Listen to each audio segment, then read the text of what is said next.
So ngayon guys, ang uunahin po natin ay maglalagay po tayo ng star margarine. 1/4 po itong star margarine, binili ko lang po ito yung mga ripak-ripak lang po mga kapatid.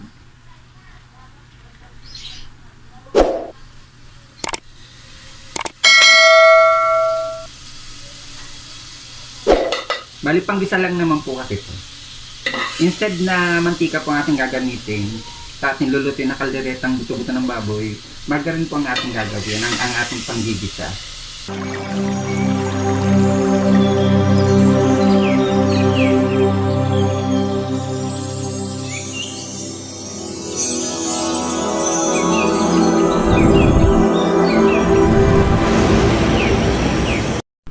Hello guys! For today's video, tayo nga po pala ay magluluto ngayon ng kalderetang buto-buto ng baboy.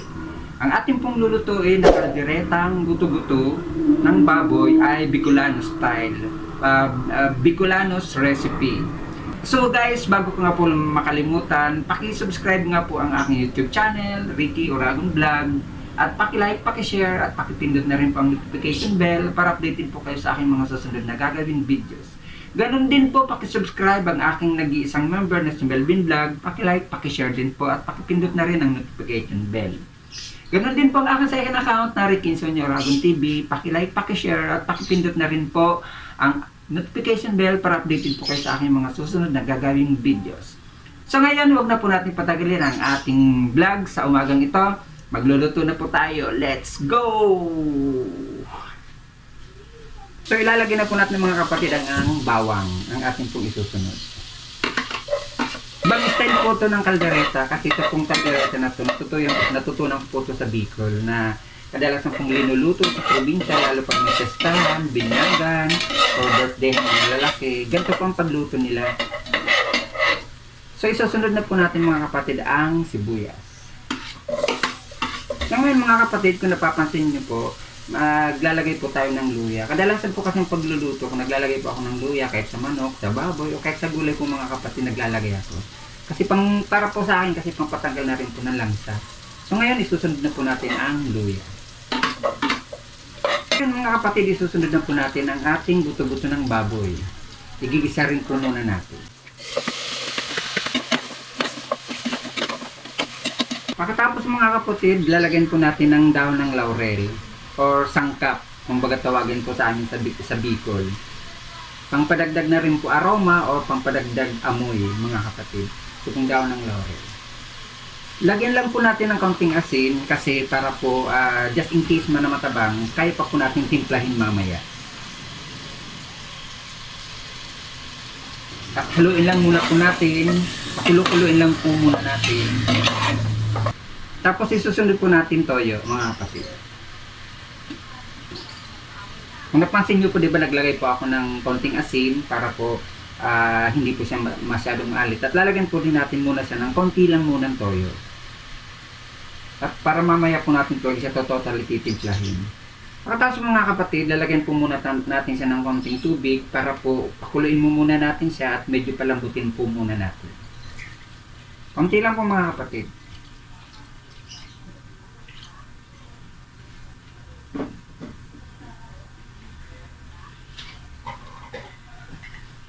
Tapos, tatakpan muna po natin.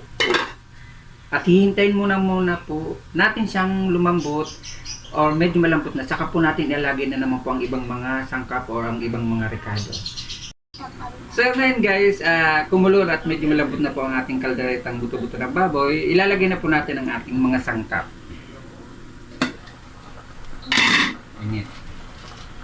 Lagyan po natin ng paminta. Pamintang crack lang po mga kapatid hindi po yung powder o hindi yung buo. Tama-tama lang pong ilalagay natin. Tapos lagyan na po natin ng magic sarap.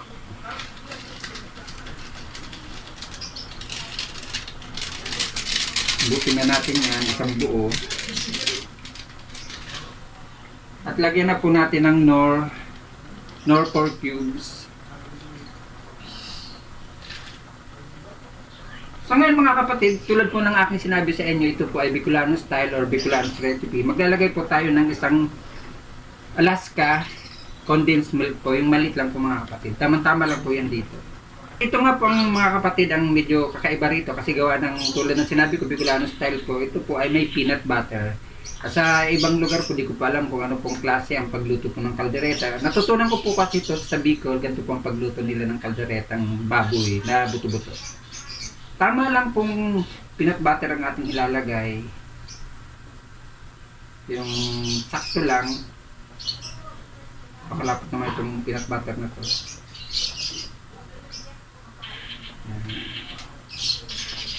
Kumbaga, ang isa ng kadalasan na linalagyan po ng peanut butter ay kare-kare lang. Pero sa kaldereta po, kasi gawa na nga pong yun na yun, sabi ko sa inyo, natutunan ko po ito sa Bicol, pwede rin pong lagyan ng peanut butter ang ating kaldereta. Natutunan ko po ito sa mga matatandang kusinero po sa amin sa Bicol, ang pagluto po nitong kaldereta na ganito, na may peanut butter. Nang una po, hindi ko po talaga alam na pwede rin palang lagyan ng peanut butter. So, nang trinay ko po, nung nagluto po ako, okay naman pala, pwede naman. Hintay lang po natin itong medyo maiga o medyo ubos po ang or medyo kumunti pa ang tubig o ang sabaw natin mga.